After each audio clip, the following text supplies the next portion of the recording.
chemins oubliés, repose un livre relié en cuir doré et lettres étincelantes qui proclame « Le destin entre tes mains ». Ces pages ne sont pas faites de papier ordinaire, mais d'une substance lumineuse qui semble capturer la lumière du cosmos lui-même. La légende raconte qu'Earl Nightingale, un sage mystérieux ayant vécu entre les plis du temps, a exploré chaque recoin de l'univers à la recherche du secret le mieux gardé, le pouvoir de sculpter le destin avec sa propre volonté. Durant son voyage, il a découvert d'anciennes prophéties et enseignements oubliés, qu'il a consignés dans ce traité qui repose désormais devant toi. En ouvrant ce livre, tu ne plonges pas seulement dans ces pages, mais dans un voyage au-delà du temps et de l'espace, où chaque mot murmuré par Nightingale se transforme en fil de lumière te guidant vers une compréhension profonde de tes propres capacités. Ici, dans ces lignes mystiques, tu trouveras les clés pour libérer le pouvoir caché en toi et orienter le cours de ta vie vers la grandeur qui t'a toujours été destinée. Prépare-toi à découvrir le mystère du destin qui réside entre tes mains, tandis qu'Earl Nightingale dévoile les secrets qui ont captivé les sages et les chercheurs à travers les millénaires. En avant, aventurier du savoir, le voyage le plus extraordinaire de ta vie est sur le point de commencer. Je suis sûr que cela semble aussi incroyable qu'à nous tous que la grande majorité des gens doivent apprendre les choses à la dure. Il est naturel de penser que si une génération fait une découverte, les suivantes la connaîtront et l'utiliseront pour leur propre bien. Mais dans de nombreux cas, ce n'est pas le cas, en particulier lorsqu'il s'agit de grandes lois qui déterminent la direction de nos destins. Dans l'un des pays du tiers-monde, un groupe de journaliers a été embauché pour travailler dans une ferme. Ces personnes venaient d'un petit village très éloigné où les véhicules à moteur étaient pratiquement inconnus. Ils profitaient de la nouvelle expérience d'être transportés en camion. Lorsqu'ils sont arrivés à l'endroit où ils pensaient devoir descendre, sans réfléchir à deux fois, ils sont descendus du véhicule à toute vitesse. Heureusement, ils sont tombés sur une terre molle et non sur une route asphaltée. Mais même ainsi, les résultats de leur méthode peu conventionnelle de débarquement furent pour le moins surprenants, du moins pour eux. Ils ont fait des roulades et ont glissé sur le chemin poussiéreux sur une bonne distance jusqu'à ce que la gravité et la friction les arrêtent finalement. Aucun n'a été gravement blessé. En fait, lorsque le conducteur terrifié est revenu vers eux, il riait aux éclats en expliquant l'incident plus tard. Le camionneur a imputé la faute au fait qu'il ne s'était jamais monté dans un camion auparavant. C'est la réponse évidente, mais ce n'est pas la véritable raison. L'incroyable roulade circassienne sur une route agricole reculée avait été provoquée par l'ignorance d'une loi qui s'applique aux camions, bateaux, avions ou à tout corps en mouvement. Sir Isaac Newton nous a donné cette loi, qui dit « Un corps en mouvement tend à rester en mouvement jusqu'à ce qu'une force extérieure agisse sur lui ». Lorsque les travailleurs sont descendus de l'arrière du camion, ils allaient à la même vitesse que le camion lui-même. La force extérieure était la gravité qui les entraînait vers la route, mais ils continuaient à voyager à la même vitesse que le véhicule. Eh bien, vous avez une idée. Ils ont été blessés, confus, effrayés et renversés parce qu'ils ne comprenaient pas la loi principale sur laquelle tout l'univers fonctionne, la loi de cause et effet. Cette loi a été écrite des milliers de fois par les esprits les plus brillants du monde, et par conséquent, elle est apparue sous de nombreuses formes. Pour nous, la meilleure façon de l'exprimer est la suivante. Notre récompense dans la vie sera toujours égale à notre service. C'est une autre manière de dire que ce que l'on sème, on le récolte, Galates 6h7, et cela a été écrit de nombreuses façons dans toutes les langues de la Terre. Sir Isaac Newton, en promulguant ses lois de la physique, l'a exprimé ainsi. Pour chaque action, il y a une réaction égale et opposée. Quand vous dites notre récompense dans la vie sera toujours égale à notre service, la grande majorité du temps, vous obtiendrez un accord général. Les gens hocheront la tête et diront oui, c'est vrai. Puis, ils continueront leur chemin et ne réaliseront jamais que cette vérité est si grande et englobante que chacune de leurs pensées et actions en est affectée. J'aime penser à cette loi comme à une balance géante d'apothicaire, de celles qui ont une structure en croix d'où pendent deux plateaux avec des chaînes. L'un des plateaux a gravé le mot récompense et l'autre le mot service. Notre faken de pincer, de travailer, de parler et de nous comporter sc que nous devons mettre dans le plateau de service. Et-il attendu et la nature de notre service déterminerait nos récompenses. Si une personne est mécontente de ses récompenses, elle devrait examiner son service. Action et réaction. Ce que l'on sème, on le récolte. Ce que vous mettez détermine ce que vous devez recevoir en retour. C'est si simple et si vrai, mais très mal compris. Si une entreprise ne s'étend pas, elle doit examiner sa contribution, c'est-à-dire son service. Si une personne n'est pas satisfaite de ses revenus, elle doit examiner et réévaluer son service. Maintenant, à qui servons-nous? Chacun de nous sert une partie de l'humanité. Ce sont les personnes avec lesquelles nous entrons en contact, la famille, les amis, les voisins, les collègues de travail, les clients potentiels et tous ceux que nous avons décidé de servir. Et notre récompense dépendra de la mesure dans laquelle nous servons. Dans l'histoire du monde, les êtres humains n'ont jamais été aussi interdépendants. Il est impossible de vivre sans servir les autres, tout comme il est impossible de vivre sans que les autres nous servent. Et c'est une bonne chose. Plus cette interdépendance est étroite, plus les réalisations humaines sont grandes. Nu savons besoin les uns de autres. En fait, nous ne pouvons pas vivre les uns sans les autres. Chaque fois que nous allumons une allumette, buvons un verre d'eau, allumons la lumière, répondons au téléphone, conduisons notre voiture, nous habillons, nous baignons, tondons la pelouse ou allons à la pêche, essayez de fabriquer vos propres hameçons un jour, nous sommes servis par d'autres êtres humains. Chaque fois que nous regardons notre montre, l'effort de milliers d'êtres humains nous a servi. Nous recherchons tout de récompenses et nous devons savoir quels sont deux types, tangibles et intangibles. D'une part, les récompenses incluent l'argent que nous gagnons, la maison que nous achetons, la voiture que nous conduisons et les vêtements que nous portons. Mais d'autre part, elles incluent aussi notre bonheur, notre tranquillité d'esprit, notre satisfaction intérieure et les personnes qui nous sont précieuses. Mais souviens-toi de ceci, tout ce que tu cherches en forme de récompense, tu dois d'abord le gagner en forme de service aux autres. Toute tentative d'éluder cette loi se terminera par un échec, de la frustration et finalement par l'abattement. Nous pouvons voir cette frustration partout, dans les visages tendus et nerveux, dans les montagnes de pilules consommées chaque jour et dans les mines renfrognées de ceux pour qui tout semble trop compliqué et qui ont simplement abandonné face aux circonstances. Combien de cela est dû à l'incompréhension ou à l'ignorance de cette simple loi de la nature? Je pense qu'une grande partie en est la cause. Maintenant, comprends-tu cette loi intellectuellement et émotionnellement? Si tu le fais, tu peux tracer un chemin merveilleux à travers ta vie. De la même manière que les ouvriers agricoles sont descendus du camion en marche, de la même manière qu'un enfant met les doigts dans une porte qui se ferme et de la même manière qu'un conducteur roulant à toute vitesse découvre qu'il est sur le point de se heurter, combien de fois as-tu été confus pour avoir agi contre les règles de l'homme et de la nature? Tu as sûrement rencontré de nombreuses personnes qui agissent comme celui qui s'assoit devant une cheminée vide et dit « Donne-moi de la chaleur et ensuite je te donnerai du bois ». Les gens semblent se diviser en deux catégories. Ceux qui comprennent qu'il faut mettre du bois pour recevoir de la chaleur, et ceux qui croient qu'ils doivent obtenir de la chaleur sans rien faire ou qui pensent qu'ils doivent obtenir le maximum de chaleur avec une quantité insignifiante de bois. On peut dire que le mécontentement d'une personne se mesure par la distance entre ce qu'elle a et ce qu'elle veut. Une fois qu'elle obtient ce qu'elle désire, il est probable qu'elle désire encore plus, car c'est ainsi que sont les gens. Mais cela peut être bon et c'est un signe de santé. Le mécontentement constructif est responsable de notre élévation en tant que civilisation. Supposons que tu as déterminé ce que tu veux. Observe objectivement le lieu où tu te trouves maintenant, considère la distance qui te sépare de ton objectif et pense à des moyens d'augmenter ton service pour que tu puisses construire un pont au-dessus de celle-ci. De cette manière, la réflexion et la créativité deviennent la vie et nous assurent également que nos objectifs peuvent être atteints grâce à l'effort individuel dans le plus court délai possible. Un matin, je prenais mon petit déjeuner dans un restaurant de Monterey, en Californie, l'un des plus beaux endroits du monde. Soudain, je me suis rendu compte qu'à la table voisine, il y avait un jeune couple qui ne devait pas avoir plus de 25 ans.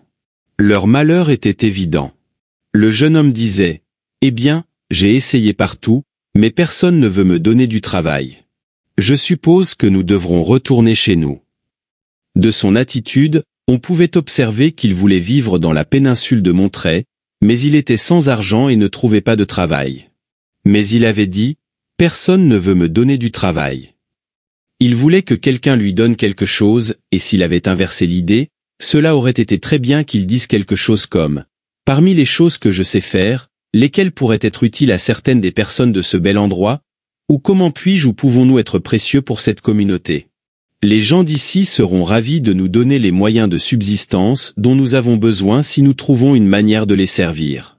De quoi pourraient-ils avoir besoin ou envie ? Ont-ils besoin de main-d'œuvre, d'une assistance de première classe ou des deux ? Peut-être serait-il bon de laver et cirer les voitures devant leur maison ? Achetons un bloc-notes et un crayon. Faisons une liste de toutes les choses que nous pouvons faire pour gagner notre vie. Cela nous mènera à d'autres activités plus rentables, mais le lavage et le cirage pourraient devenir un grand service pour la communauté. Bien sûr, ne nous arrêtons pas là, pensons à d'autres façons de servir les gens d'ici. Là, dans le même restaurant, au lieu de se laisser abattre, ils auraient pu concevoir de nombreuses façons de rester dans la péninsule et de construire une bonne entreprise. Ils n'avaient pas besoin d'un emploi, ils avaient besoin de réfléchir. Mais ils ne l'avaient jamais fait, c'était aussi étrange pour eux que de parler dans une langue étrangère. Là, ils étaient, un beau couple avec deux esprits brillants, un monde d'opportunités les appelait et ils allaient retourner chez eux. Personne ne leur avait parlé des mines d'or qu'il avait entre les oreilles. Sais-tu combien de personnes auraient réagi de la même manière que ces jeunes ? La majorité des gens aux États-Unis ou dans n'importe quel autre pays. Les gens feront n'importe quoi, même recourir au crime, avant de réfléchir. George Bernard Shaw a dit une fois, « Je suis devenu riche et célèbre en réfléchissant quelques fois par semaine. » La plupart des gens ne réfléchissent jamais. Le jeune couple de Montray, aussi consciencieux qu'il ait pu être, n'avait rien semé, donc il ne pouvait pas récolter. N'ayant rien apporté à la communauté, il ne pouvait rien attendre en retour. Pour certains, cela peut sembler injuste, mais ce n'est pas le cas. Au contraire, c'est totalement et absolument juste. Notre travail consiste à semer, rien de plus. Le reste se fera tout seul. On nous a donné les outils nécessaires, la seule chose qu'on nous demande est de les utiliser. Malheureusement, on n'apprend pas à réfléchir dans les écoles publiques ni dans la plupart des écoles privées. Aussi incroyable que cela puisse paraître, la pensée est une matière totalement ignorée. Le monde d'une personne peut être comparé à un terrain. Il existe, il est là, il a un potentiel étonnant et il est prêt à réagir à chaque action qu'on lui fait subir. Quel que soit ton travail, pense un instant comme s'il s'agissait de cette parcelle de terre. Au début, il n'y a rien d'autre que de la terre. Si une personne s'assoit pour l'observer, il ne se passera rien. Si elle y jette quelques graines, la pluie et la fertilité du sol se combineront pour la récompenser avec quelques fruits en échange de quelques efforts limités. Action et réaction, tout dépend de ce que l'on veut obtenir de la terre. C'est pourquoi la première chose à décider est ce que l'on veut. Disons que ce que l'on veut, c'est un beau jardin. Alors, on nettoie et on prépare le sol, on plante du gazon, des fleurs et un arbre. À partir de ce moment, quiconque observe cette parcelle peut savoir en un instant la quantité de service qui a été donnée au projet, en voyant ce que la terre rend en retour de tout le travail qui y a été fait. On nous donne la parcelle, et c'est tout ce que l'on nous doit. Planter n'est que le premier pas, car la manière dont nous l'entretenons détermine sa croissance et sa grandeur. Il y a une histoire à propos d'un prédicateur qui passait en voiture devant une belle ferme. Les champs étaient parfaitement cultivés et les récoltes abondantes et bien entretenues. Les clôtures et la grange étaient propres, ordonnées et fraîchement peintes. Il y avait une rangée de beaux arbres qui indiquaient le chemin vers la maison du propriétaire, où il y avait du gazon et beaucoup de fleurs. C'était une vue magnifique. Le prédicateur a rencontré le propriétaire, un fermier qui travaillait dans le champ, et lui a dit « Dieu t'a béni avec une belle ferme ». Le fermier s'est arrêté et a réfléchi un moment, puis a répondu « Oui, il l'a fait et je lui suis reconnaissant, mais tu aurais dû voir cet endroit quand je suis arrivé. » L'homme comprenait qu'il avait été béni avec une bonne ferme, mais il était aussi conscient que c'était son propre amour et son travail acharné qui l'avaient amélioré. À chacun de nous, on donne une parcelle à cultiver. Comme le fermier, nous pouvons être reconnaissants si nous avons la vision, l'imagination et l'intelligence pour construire sur le terrain apparemment peu impressionnant de nos débuts, ou nous pouvons laisser tout tomber dans le désordre sans but, avec des bâtiments usés et non pas entourés de mauvaises herbes et de débris. Dans les deux cas, la terre est la même. Ce qui fait la différence, c'est ce que nous en faisons. Le potentiel pour le miracle est là. Nous devons être suffisamment sages pour le voir et réaliser que notre accomplissement en tant que personne dépend de notre réaction à ce qui nous a été donné. Pour trouver des moyens d'améliorer ton service, lis des livres sur ta spécialité, lis ce qui a fonctionné pour les autres, mais en même temps, pense à des moyens originaux et créatifs de le faire en accord avec ta propre manière d'être. S'efforcer pendant une semaine ou un mois, puis retomber dans les vieilles habitudes, c'est comme travailler pendant une semaine ou un mois sur ce terrain et ensuite l'abandonner. Chaque matin, pose-toi cette question. Comment puis-je augmenter ma capacité à servir, sachant que mes récompenses seront proportionnelles à mon service? Fais cela tous les jours et tu commenceras à former l'un des habitudes les plus précieuses de la vie.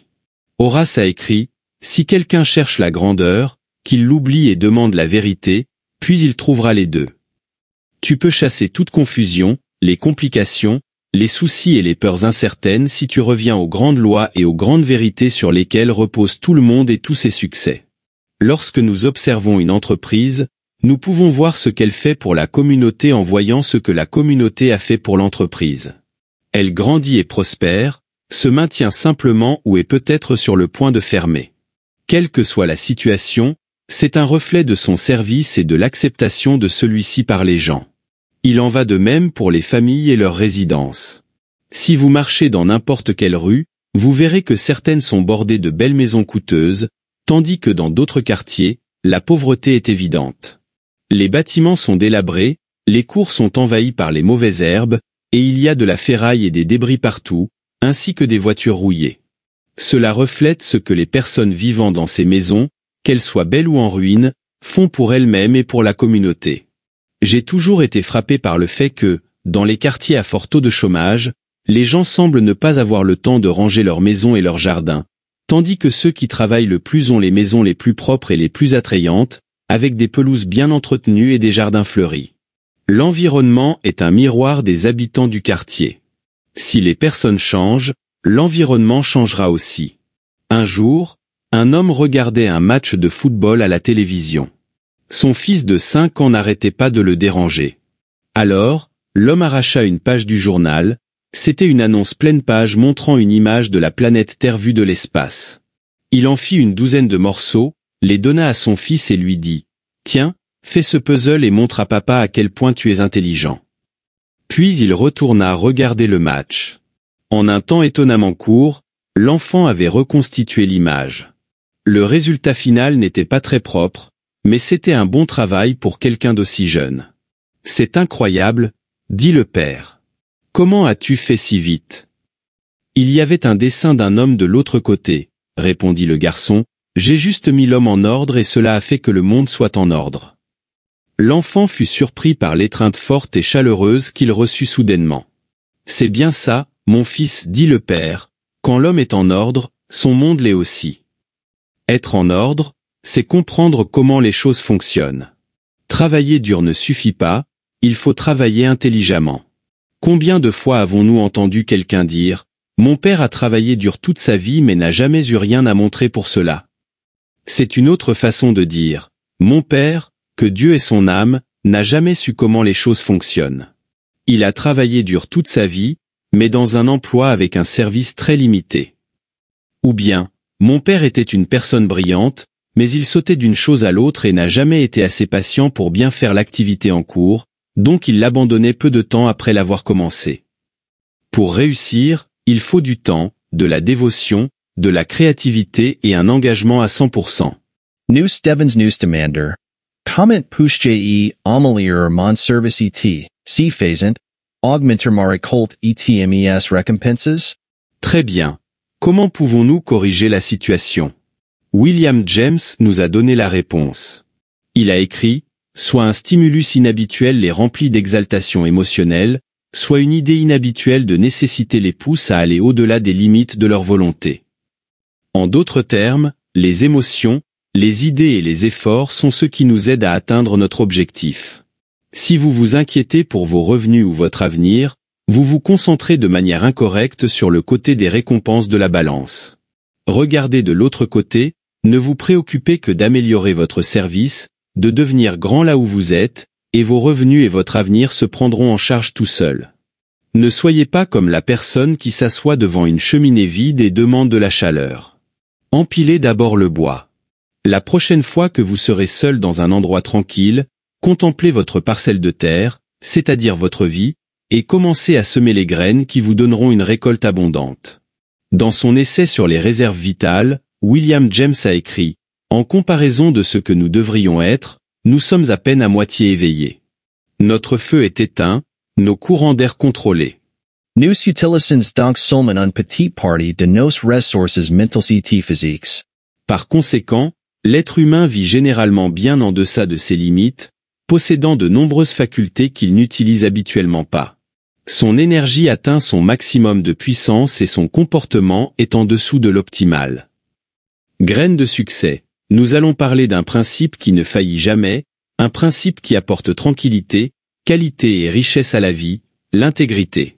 Comme d'autres grands principes, l'intégrité jouit de très bonnes opinions mais est rarement une véritable forme de vie. Cependant, combien une personne intègre est-elle valorisée dans tout ce qu'elle dit et fait? Quand ils entendent le mot intégrité, les gens pensent souvent à une personne sévère et sobre qui suit le droit chemin. Ce n'est pas du tout le type d'intégrité dont je parle, mais plutôt une intégrité avec un sens de l'humour, de la compréhension, de la gentillesse et de la douceur. Il ne faut jamais agir par convenance ni dire des choses comme « Bon, tout le monde le fait, je suppose que ça ne fera pas de mal si je le fais aussi. » Mais si, cela fait du mal, c'est mal et nous savons que c'est mal. La graine du succès est l'intégrité, qui se compose d'honnêteté et de vérité. Peut-être que Shakespeare l'a mieux exprimé que quiconque dans une célèbre ligne de Hamlet. Polonius dit « Et surtout, sois sincère envers toi-même, et de là, comme la nuit suit le jour, tu ne pourras être faux envers personne. » Si notre devise de vie est l'intégrité, nous aurons ce qu'il nous faut en cas de besoin, notre sommeil sera tranquille et nous serons respectés partout où nous irons. Pendant la guerre de Corée, les communistes chinois ont envahi un flanc américain et capturé un général américain. Il a été soumis pendant des semaines au pire traitement, tentative de lavage de cerveau et interrogatoire, mais il n'a jamais cédé. Finalement, ils lui ont dit que s'il ne répondait pas à leurs questions, il serait exécuté le lendemain matin. Cette nuit-là, il écrivit une lettre à sa femme qu'il conclut par cette instruction. « Dis à Johnny que le mot est intégrité. » Mais il n'a pas été tué et a ensuite été rapatrié aux forces américaines. Cependant, quand il pensait qu'il allait mourir, son seul désir était que son fils n'oublie jamais que l'intégrité est la chose la plus importante. L'intégrité signifie essayer de nous connaître du mieux possible, nous examiner comme le conseillait Socrate et faire une auto-évaluation, c'est-à-dire un inventaire de nos capacités, talents et objectifs. Il n'y a pas longtemps, j'ai reçu une lettre de Scott de Palmer qui disait « J'ai trouvé quelques conseils sur le bonheur de la part de mon mentor, le Dr Brand Blanchard. Je les ai publiés dans mon bulletin il y a quelque temps. Blanchard est l'un des plus grands hommes de notre siècle, bien que peu de gens aient entendu parler de lui. L'année dernière, il a célébré ses 93 ans avec la publication de son dernier livre, Four Reasonable Men, 4 hommes raisonnables, un livre biographique sur Marc Aurèle, Joseph-Ernest Renan, John Stuart Mill et Henry Sidgwick. De manière appropriée pour Blanchard, la vertu clé qui mène à toutes les autres est la raison. Brand Blanchard est professeur émérite de philosophie à l'université de Yale et détient le rang de Sterling, le plus élevé de cette institution. Sur le sujet du bonheur, il a écrit « Un moyen pour être heureux est de ne pas trop y penser. La personne qui se demande continuellement si elle est heureuse est susceptible de ne pas atteindre son but, car le bonheur, comme le pensait Aristote, est un sous-produit d'un travail sain et fructueux. » Bertrand Russell, qui a écrit La conquête du bonheur, a observé que les scientifiques sont généralement plus heureux que les artistes, qui se perdent souvent dans des tâches subjectives et ne se scrutent pas le nombril. Quoi qu'il en soit, l'important est de trouver ce en quoi nous sommes réellement bons. Cela est également souvent le plus utile pour le service aux autres, puis de le faire de toutes nos forces. Le bonheur viendra sans le chercher. Si l'on le recherche de manière directe et obstinée, ce sera comme ces vieilles dames riches mais mécontentes qui rôdent dans les hôtels de Miami. Deuxièmement, Le principe fondamental de mon éthique est d'agir pour que le monde soit le meilleur possible. Je ne l'ai pas réalisé, personne ne l'a fait. Je ne suis pas d'accord avec le docteur Blanchard, il a rendu le monde meilleur, et beaucoup d'autres aussi. Mais essayer d'être à la hauteur implique de prévoir constamment les conséquences de ses propres actions, de choisir celles qui ont le plus de chances d'être fructueuses et de contrôler les impulsions. Curieusement, beaucoup de gens pensent qu'agir par impulsion est un prérequis pour le bonheur. Je suis d'accord pour dire que l'impulsion doit être présente, et plus elle est forte, mieux c'est, tant qu'elle est sous contrôle. Mais chercher le bonheur avec une foi aveugle dans ses propres impulsions comporte un risque élevé de finir dans la pensée hippie, les drogues et la déchéance. Le distingué professeur Yale a écrit « La chose la plus importante que j'ai apprise est la nécessité d'être raisonnable. La personne qui a le moins de regrets, celle qui fait le plus pour sa communauté, dont le jugement a le plus de poids et en qui on a le plus confiance, est la personne ferme et sensée. » Je ne parle pas de l'intellectuel qui est souvent ennuyeux et peu pratique, mais de la personne qui, en matière de croyance et d'action, adopte la phrase suivante comme principe, ajuste ta croyance ou ta décision aux preuves. Il a ensuite conclu son petit essai sur le bonheur en écrivant « Il n'existe pas un seul sens de la vie, et il n'y a pas de vie qui ait la même valeur. La richesse d'une vie ne dépend pas de la quantité de bonheur que l'on atteint, mais de la découverte de qui l'on est. C'est-à-dire de la combinaison unique des facultés de chacun, et ensuite de découvrir par l'expérimentation et la réflexion quel chemin de vie remplira ces facultés de la manière la plus complète.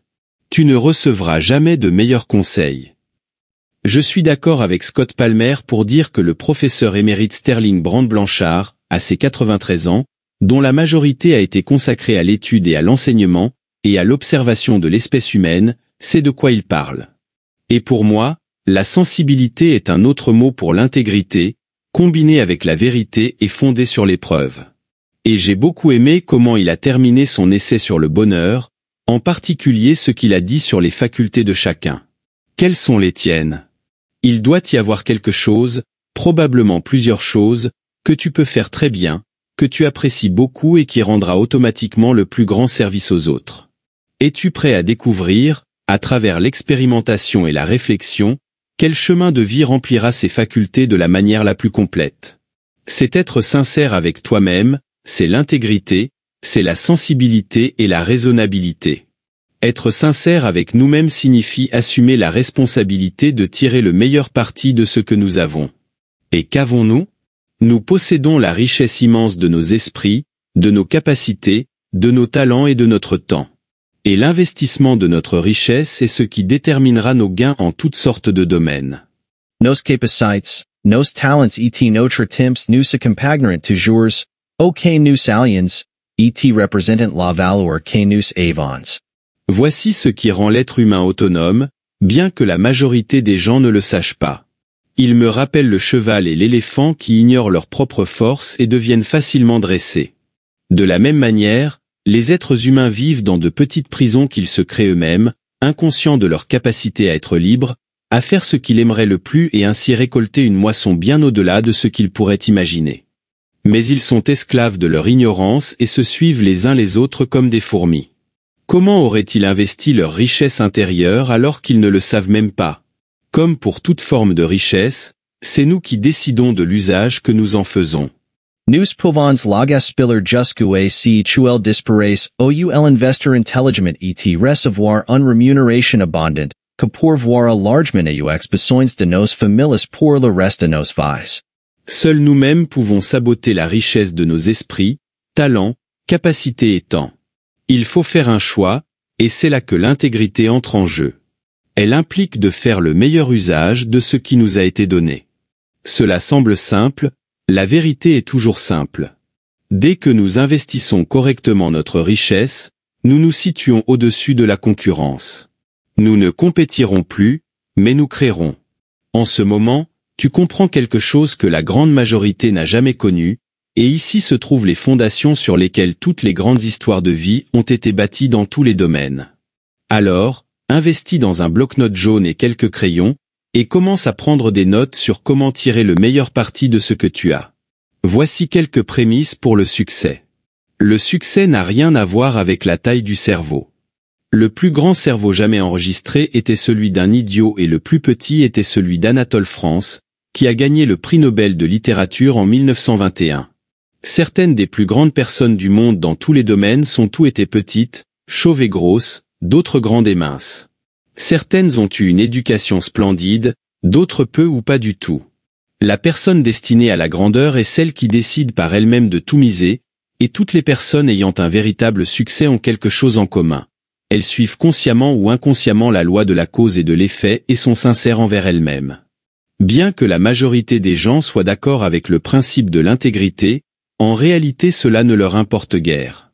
Pour la grande majorité, c'est une question de convenance. S'ils ont intérêt à être honnêtes, ils le seront, et s'ils ont intérêt à modifier un peu la vérité, ils la modifieront. Ils tendent à vivre pour la gratification à court terme ou même instantanée. Ils ne voient pas le succès comme un programme à long terme et ne connaissent pas ce que j'aime appeler le boomerang infaillible. Chaque fois qu'une personne fait quelque chose de malhonnête, que ce soit voler un fruit ou voler 1000 $, elle lance le boomerang. Il en va de même pour la manipulation de la vérité. Personne ne peut dire jusqu'où ira le boomerang ni la taille ou la courbe qu'il parcourra. Seul le temps le dira. Mais à la fin, inévitablement, il reviendra pour donner un coup précis et douloureux. L'honnêteté et l'intégrité peuvent être un bon business. En fait, Mirabe a écrit que si l'honnêteté n'existait pas, il faudrait l'inventer comme le meilleur moyen de s'enrichir, et c'est totalement vrai. Tout ce que nous avons à faire dans chaque circonstance est de nous demander, est-ce vrai? Est-ce honnête? Est-ce la meilleure chose que je puisse faire? Et si c'est le cas, nous pouvons avancer avec la certitude joyeuse que nous avons mis en place la cause correcte et savoir que les résultats ne seront pas en danger. Notre sulla sport de success real et de gagner les personnes qui nous servons est les aider à améliorer leur niveau de vie. Mais si nous nous contentons de donner moins que le meilleur, en réalité, nous jouerons contre nous-mêmes. Le travailleur moyen de notre société travaille environ 40 heures par semaine, ce qui lui laisse 128 heures par semaine pour faire ce qu'il veut. Jamais dans l'histoire de l'humanité n'avons-nous eu autant de temps libre. 128 heures, soit plus du triple du temps que nous passons à travailler. Que valent tout ce temps? Nous avons besoin de dormir, de nous détendre et de nous reposer, mais avons-nous besoin de 128 heures pour cela? Notre pire ennemi n'a jamais changé de nom. C'est l'ignorance. La plus grande de toutes est la croyance erronée que nous pouvons recevoir plus que ce que nous méritons. Tôt ou tard, il faudra rendre des comptes. Chaque jour, pour le meilleur ou pour le pire, nous lançons le boomerang. Résumons ce que nous entendons par intégrité. Cela signifie donner le meilleur de nous-mêmes dans tout ce que nous faisons. Cela signifie être sincère avec nous-mêmes et avec les autres. Cela donne un sens de justice à notre temps de loisir, notre repos est légitimement gagné. Cela signifie la volonté de garder l'esprit ouvert, de chercher la vérité partout, de vérifier les choses par nous-mêmes, d'être critique envers ce que nous entendons et de porter nos propres jugements. C'est savoir qu'il y a toujours de meilleures façons de faire les choses. C'est se rendre compte que la personne qui ne lit pas n'est pas meilleure qu'un analphabète, et que la personne qui ne se cultive pas en tant qu'être humain n'est pas meilleure que celle qui ne peut le faire. C'est découvrir que la plus grande joie que l'on puisse éprouver est celle que procure l'accomplissement. Nous savons que nous avancerons vers nos objectifs simplement parce que nous deviendrons de personnes remarquables. Nous n'y pourrons pas passer en percus, car la personne intègre est toujours nécessaire dans toute entreprise. Nous devons toujours être intègres si nous voulons récolter une moisson abondante.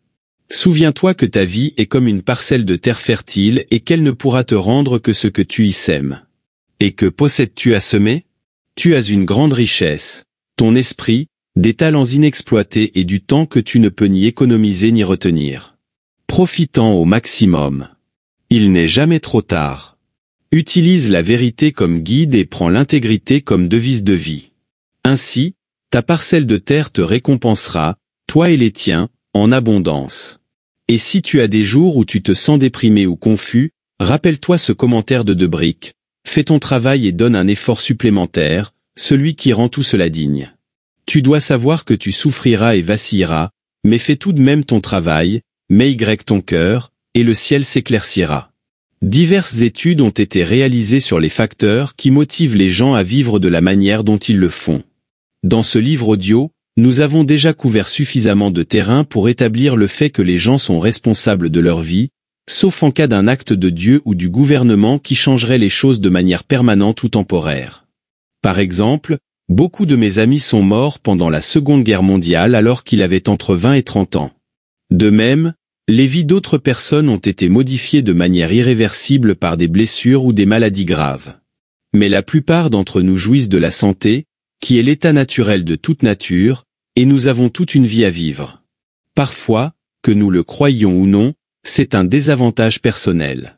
En effet, dans de nombreuses occasions, ce sont les handicapés physiques qui nous montrent les possibilités illimitées qui existent pour ceux qui sont prêts à atteindre leurs objectifs, tandis que les plus sains choisissent souvent la voie de moindre résistance. Je pense que c'est Bill Vick, lorsqu'il était propriétaire des White Sox de Chicago, qui a dit « Je ne veux pas d'un athlète naturellement talentueux. Je veux quelqu'un qui est passé par le chemin ardu. » Les personnes dans ce monde qui sont prêtes à emprunter ce chemin sont celles qui atteignent la grandeur. Voyons maintenant quelques faits de la vie. Seulement 5% des personnes atteignent un succès extraordinaire au cours de leur vie. Je parle des personnes qui ont des revenus plus élevés, vivent dans des quartiers plus élégants, ont des maisons plus grandes, une meilleure éducation, profitent davantage des bonnes choses de la vie, apportent de nombreuses contributions à leur communauté, ont généralement un anglais plus raffiné et envoient leurs enfants dans de meilleures écoles. Il y a toujours des exceptions à toute règle, et il y en a beaucoup dans ce groupe des 5%. Je connais un homme qui dirige l'une des entreprises les plus grandes et les plus connues des États-Unis, et qui peine à aligner 10 mots dans le bon ordre. Si mutiler la langue anglaise était un crime, il serait condamné à mort. Pourtant, il possède des manoirs, des yachts, des jets privés et bien plus encore. Demandez à propos de cet homme avec seulement une éducation de niveau primaire qui apparemment n'a pas le moindre intérêt à poursuivre ses études, et vous verrez qu'il a connu un succès financier spectaculaire. Pourquoi ? Parce qu'il sait comment servir les gens. L'organisation qu'il dirige sert des millions de personnes chaque jour. Il a travaillé dur toute sa vie pour la construire et il l'a très bien fait. C'est pourquoi il peut acheter des yachts de 3 millions de dollars et les payer en liquide. Et quand il veut aller quelque part rapidement, il a son Gulfstream 3 prêt à décoller. Mais la majorité des personnes de ce groupe des 5% correspondent à la description précédente. Beaucoup d'entre eux ne sont pas riches dans le sens de notre ami multimillionnaire, mais leurs revenus se situent dans les 5% supérieurs des revenus américains. Ils tendent à beaucoup profiter de la vie, jouent mieux au golf ou au tennis que la plupart des gens et adorent leur style de vie. En ce moment même, un bébé naît aux États-Unis. Selon les statistiques dont nous avons parlé, les chances qu'ils ne naissent pas dans les 5% supérieurs sont de 95 contre 5. Comme la plupart des enfants, il prendra bientôt son environnement pour acquis. Supposons que ce soit un garçon, bien que cela fonctionne de la même manière pour une fille, ainsi je m'épargne de dire il ou elle tout au long de cet exemple intéressant. Il grandit en acceptant son monde ou son environnement tel qu'il est, sans y réfléchir. Son environnement devient une partie naturelle de lui, et tout autour de lui est un facteur de conditionnement. Sa manière de parler reflète celle de ses parents, de ses proches et de ses voisins, et ce qu'il apprend à l'école aura très peu d'effet sur lui. C'est pourquoi l'on entend des hommes et des femmes adultes qui sont passés par le système éducatif américain dire des choses comme « Ah et where you at », qui sont des façons informelles de dire non et où es-tu en anglais. Ils ne l'ont pas appris à l'école, mais grâce au modèle de parole dans leur environnement. Je connais un avocat qui dit encore « where you at ». La manière de parler de toute personne est immédiatement révélatrice de son éducation. La seule raison pour laquelle la mienne tend à être assez bonne est que depuis que je suis petit, je voulais être écrivain et les mots m'intéressaient beaucoup. Les mots sont les outils de l'écrivain et un bon écrivain doit en avoir un inventaire décent. J'étais la seule personne de notre famille avec cette inclination. Les autres avaient d'autres inclinations et l'éducation n'était pas l'une d'entre elles. Si les statistiques étaient inversées, ce serait merveilleux. Si 95% des gens réussissaient au même niveau que les 5%, les chances qu'un enfant soit élevé dans un endroit avec plus de ressources et d'opportunités s'inverseraient. Mais ce n'est pas le cas. Ainsi, notre jeune typique, reflétant son environnement, pense comme les gens autour de lui et prend pour acquise cette vie. Toutes les personnes qu'il veut sont dans ce groupe, son groupe, et s'il ne trouve pas une motivation inhabituelle en chemin, il deviendra naturellement une partie indiscernable du collectif dont les objectifs, ou le manque d'objectifs, deviennent les siens. Une belle maison dans une belle rue, un emploi stable avec de bons revenus, une bonne épouse et de bons enfants. Et ainsi continue l'histoire, fonctionnant à la vitesse minimale tout au long de sa vie, à l'exception des moments où il pratique un sport ou se prépare pour un rendez-vous. Aux États-Unis, ce pays ne cesse de croître et est si prospère que l'homme n'a pas besoin de se précipiter pour satisfaire ses besoins moyens. Il en va de même pour la plupart des gens à travers le monde, ils n'ont pas besoin de le faire, s'ils ne le veulent pas. Personne ne lui a dit cela. Imaginez qu'il y a deux groupes très distincts de personnes dans notre société, situés à différents niveaux d'une pyramide socio-économique.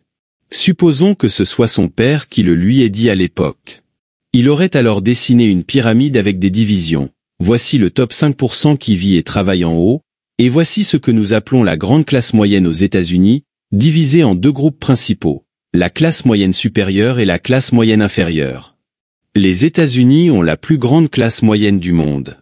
En bas, il y a les personnes qui, pour 1000 raisons parfaitement valables, ont besoin de l'aide des autres pour s'en sortir. Beaucoup d'entre elles sont trop âgées ou trop malades pour se débrouiller seules. Nous avons environ 25 millions de letters functionals. Ainsi, le jeune verrait clairement ses options. Il saurait que grâce à Dieu et à nos ancêtres, il a la liberté de choisir. Il a l'option, s'il le souhaite, de vivre et de travailler pratiquement à n'importe quel niveau de cette pyramide. Ensuite, son père lui aurait dit ceci, « Plus haut tu es, meilleure est la vue, plus frais est l'air et moins il y a de monde. » Mais grimper dans la pyramide demande beaucoup d'efforts. Il est plus facile de se contenter des niveaux inférieurs car il n'y a pas grand-chose à apprendre. Nous vivons ici, à ce niveau. Ce n'est pas le plus élevé, mais ce n'est pas non plus le plus bas. C'est là où je voulais être, ta mère et moi avons été très heureux ici. J'espère que tu as une idée. Ne serait-il pas merveilleux que l'on nous enseigne tout cela à 12 ou 13 ans? Ne serait-il pas formidable de voir cette pyramide et de savoir que nous avons cette option? Cela s'adresse à ceux qui veulent faire partie du top 5% et contient une grande partie de ce que nous devons savoir pour y entrer et y rester. Il est également bon de se rappeler que comme pour toute destination sur la planète Terre, il y a 1 million de façons d'atteindre ce pourcentage. Tout chemin est valable, toute vocation est utile. Si nous le faisons correctement, nous pourrions devenir riches en transportant des ordures, et beaucoup l'ont déjà fait. C'est un service vital pour une communauté, mais il doit être fait d'une certaine manière. Ce jeune, comme beaucoup d'autres de ses pairs, est entré dans les statistiques des Américains moyens. Ils vivent leur vie de manière très ordinaire, mais avec la bonne motivation, ils pourraient devenir des individus exceptionnels et accomplir des choses exceptionnelles. Ainsi, ils pourraient rendre un service bien plus grand à leur communauté. Quelle est la probabilité qu'ils rencontrent un jour les conseils de Blanchard sur le bonheur? Sais-tu ce que c'est et d'où ça vient? Certains de ces jeunes auront exploré les profondeurs de leur potentiel. Pourquoi es-tu particulièrement préparé par ton héritage génétique original? Qu'est-ce que tu désires le plus faire? Qu'est-ce qui te procure le plus de joie? Sache que ta récompense viendra en fonction de l'étendue de ton service envers les autres. Sais-tu pourquoi certaines personnes gagnent 10 000 $ par semaine tandis que d'autres gagnent le salaire minimum? Un célèbre comédien américain a gagné 12 millions de dollars en 1986. Sais-tu pourquoi? C'est à cause des personnes qu'il sert. De plus, il y a un banquier à Los Angeles qui gagne environ 40 millions de dollars par an. Tu sais, il n'y a pas de limite au gain. Combien aimerais-tu gagner?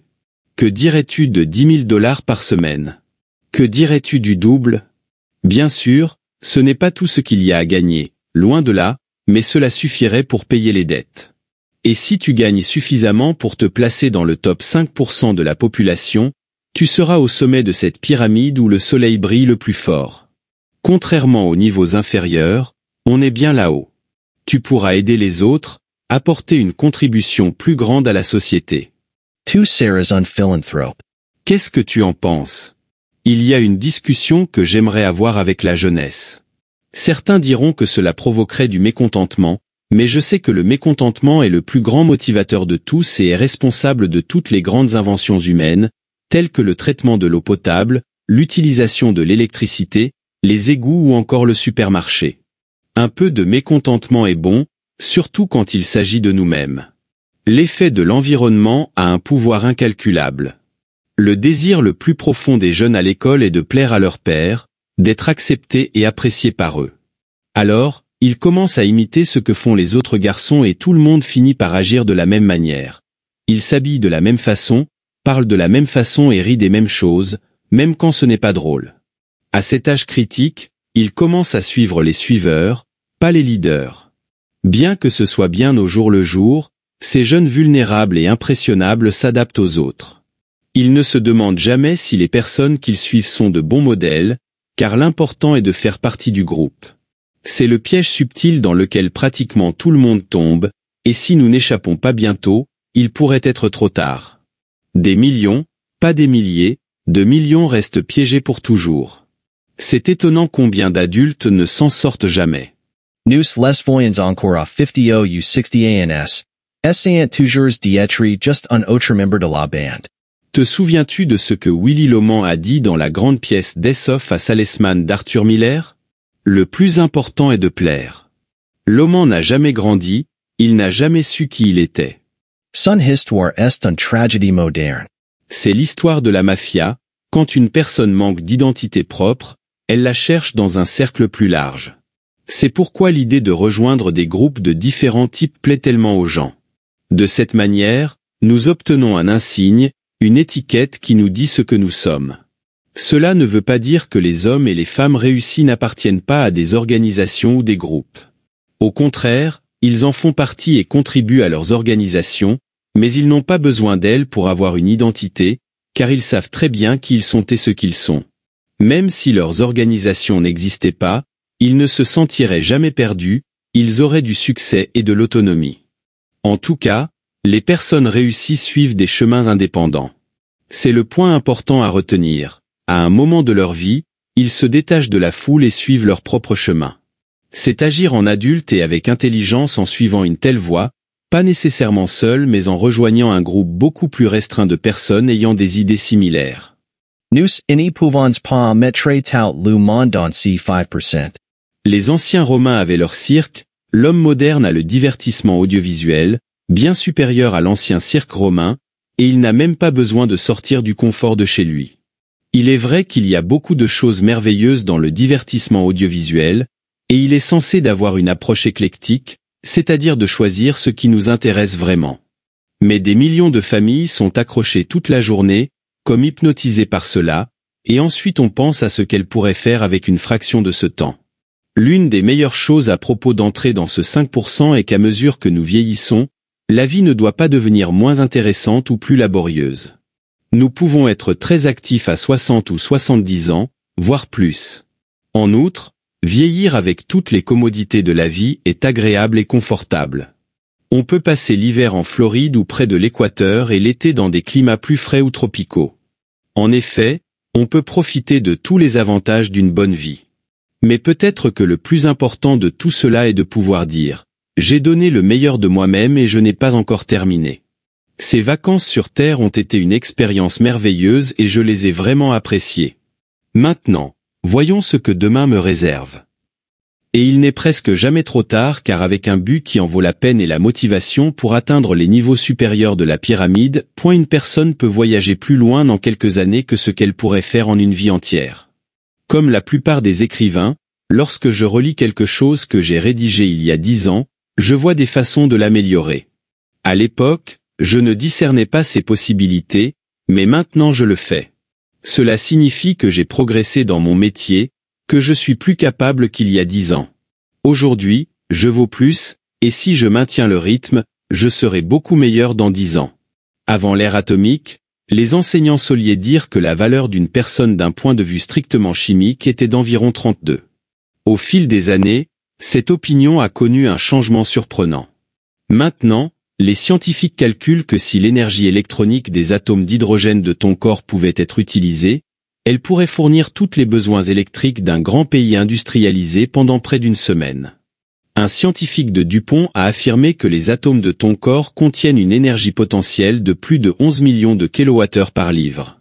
Selon cette estimation, Une personne moyenne vaudrait environ 85 milliards de dollars.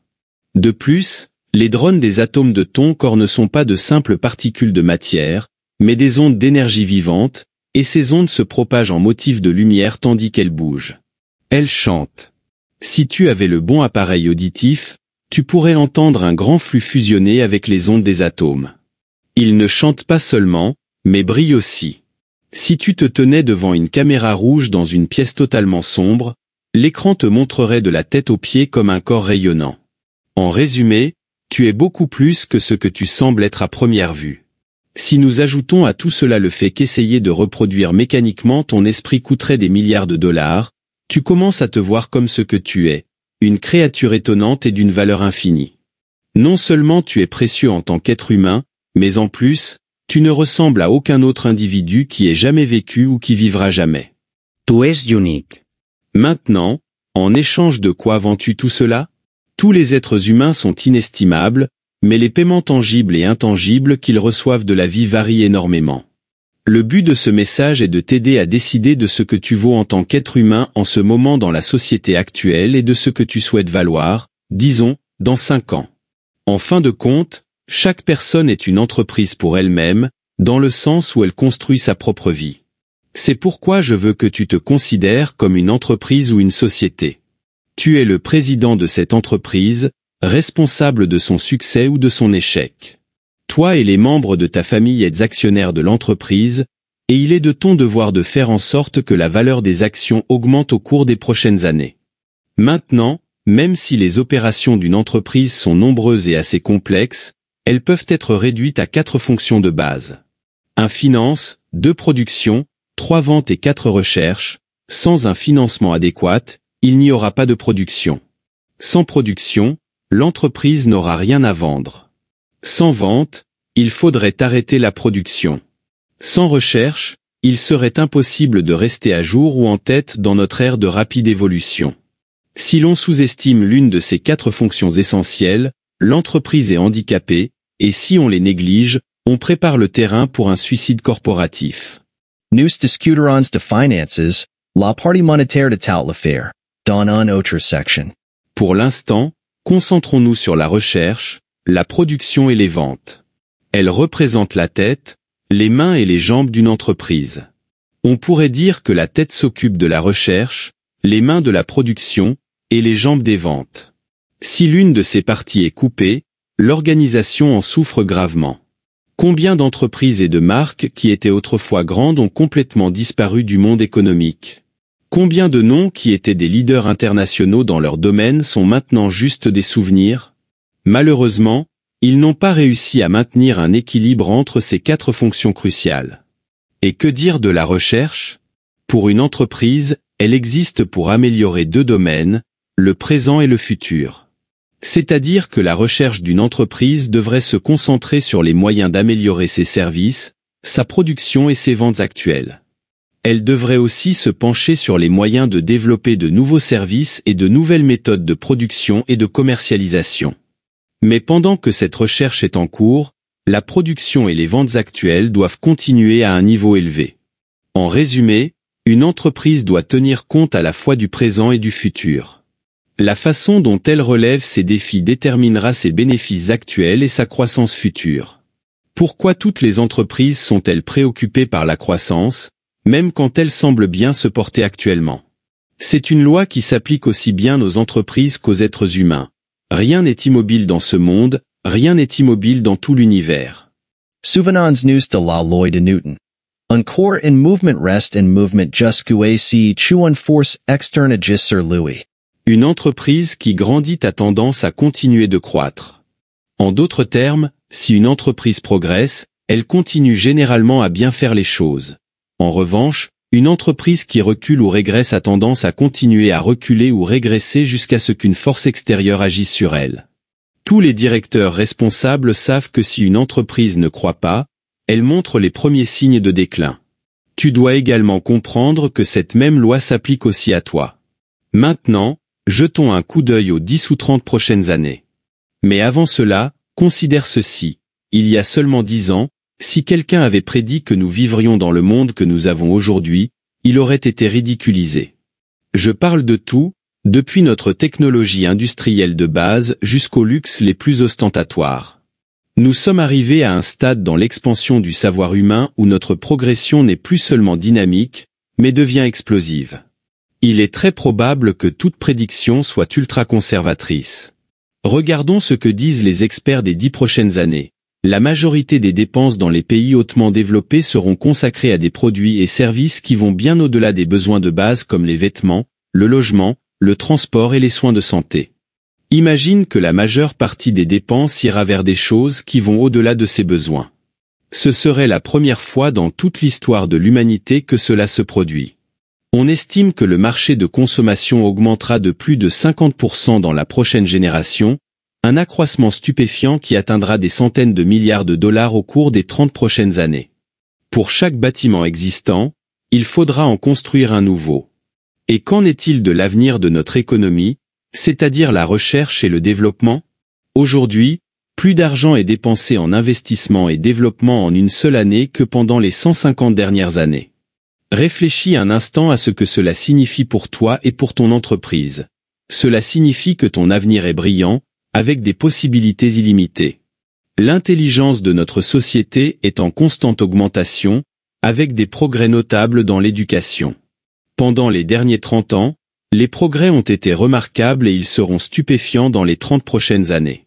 Aujourd'hui, le client est plus intelligent et si nous voulons répondre à ses demandes et lui vendre nos produits, nous devons également être plus astucieux. Le marché des 10 prochaines années sera façonné par la diversité, dominé par le goût plutôt que par le besoin. Il y aura une grande augmentation de la qualité et de la quantité d'options disponibles pour le consommateur. Il y a de nombreux signes d'un désir croissant pour les plaisirs de la vie. Actuellement, des millions d'adultes s'intéressent à des programmes d'études en dehors des heures de travail, et ce chiffre augmente chaque année de plusieurs millions. Ceci n'est qu'un aperçu de ce qui se passe autour de nous et de ce à quoi cela ressemblera dans 10 ou 30 ans. Maintenant, chacun de nous en tant que président de notre entreprise doit décider de quoi faire à ce sujet.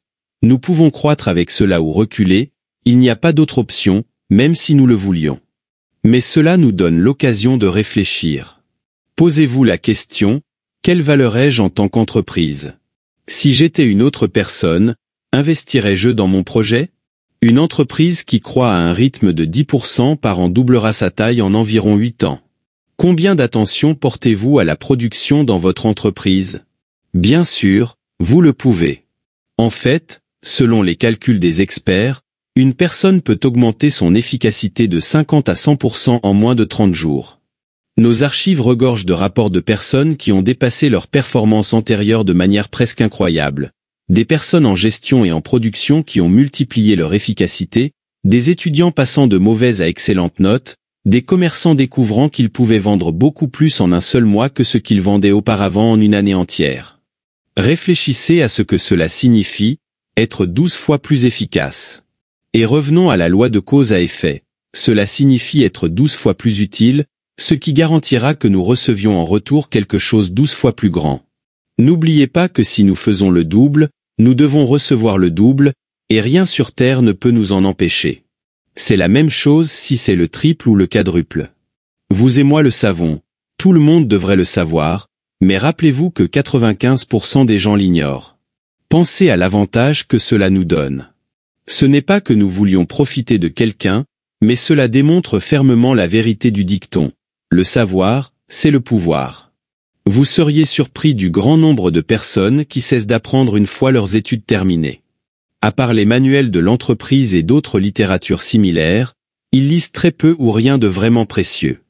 Cependant, la formation continue est vitale.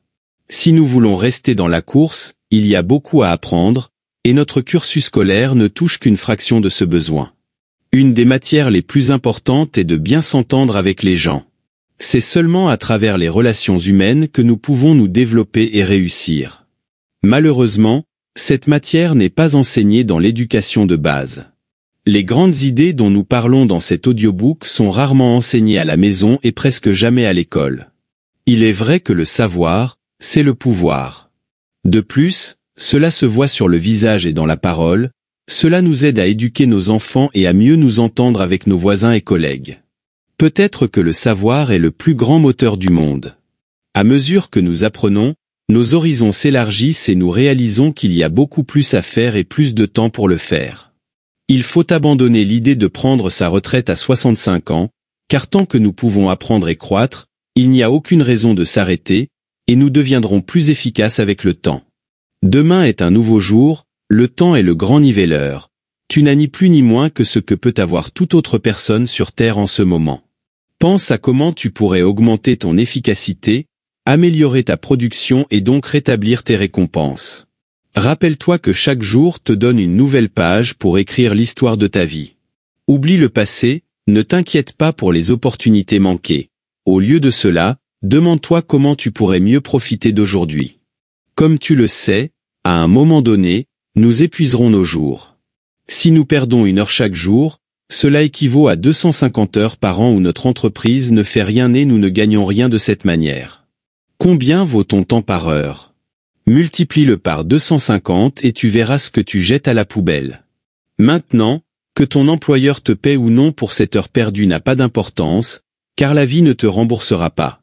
Apprends à profiter de chaque minute de ta vie. Sois hero maintenance, any composer quelques chose pour te rendre hero à l'avenir. Comme le dit mon bon ami Wally Famou Amos, le bonheur est une entreprise personnelle et confidentielle. Pense à la valeur réelle du temps que tu as à passer, que ce soit au travail ou avec ta famille. Chaque minute doit être appréciée et savourée. En réalité, une vie humaine n'est qu'un assemblage de minutes, d'heures et de jours, qui sont comme des matériaux de construction. Il dépend strictement de nous de déterminer le type et la taille de la structure que nous construirons. Une personne a un avantage énorme, même par rapport à la plus grande entreprise.